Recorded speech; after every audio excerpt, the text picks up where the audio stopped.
Hi, my name's Cory Grandinetti, and I'm an occupational therapist. I'm currently working in the Shoreline School District here in Shoreline, Washington. And previously, I worked for Rehab Without Walls and served as Director of Clinical Management at Rehab Without Walls. And prior to that, I worked at Harborview Medical Center in the inpatient rehab unit for a number of years, working with people with neurological injuries. Bowel and bladder and sexual health became my interest because they have such an impact on quality of life.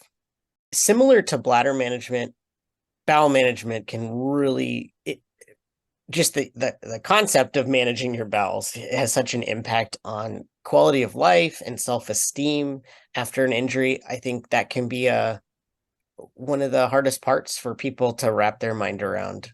I've worked with many people who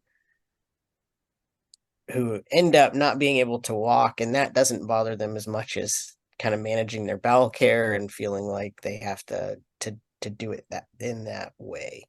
Um, and then having a bowel accident or incontinence is devastating, and that has such an impact on someone's self-esteem that naturally it then impacts someone's sense of sexy and wanting to engage in sex. And so first, I think just processing that and managing emotions around bowel management needs to happen. If someone's having sex and they manage their bowels by a bowel program, it's really important to kind of pay attention to your bowel program. So the results, knowing what your typical results are from your bowel program, knowing if you didn't empty all the way, then there's a higher risk of having an accident during sex, because sex requires bearing down, and that pressure of bearing down, whether it's pressure from your partner on your body or you providing that pressure, just automatically can put you more at risk for having an incontinence episode during sex.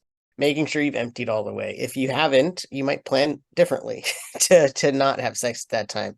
And if you have emptied all the way, you can still just plan ahead by having things like the waterproof sheets and chuck pads, wipes nearby, communicating with your partner, same as with bladder incontinence.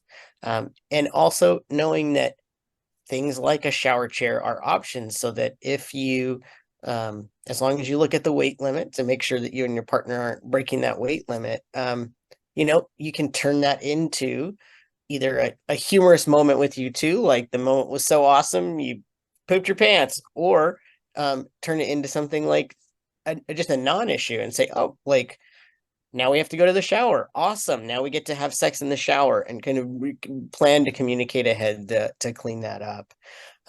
But also knowing that if you and your partner don't want to have that be the experience of your partner helping you clean that up, and maybe you need an attendant to do that, communicating with your attendant, making plans. Hey, I'm going to have sex with my partner today.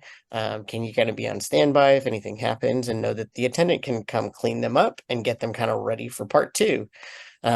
So just kind of planning ahead can take the pressure off of if that even happens. You might consider getting 2 sets of waterproof sheets. Some of them are super sexy, silky, all that. And then have 2 sets on there, so that if that happens, it doesn't have to feel like a big ordeal of like remaking the bed and doing all the things. It's just, okay, let's clean you up, let's take the sheets off, and then we can kind of finish what we're doing. So that's another kind of option.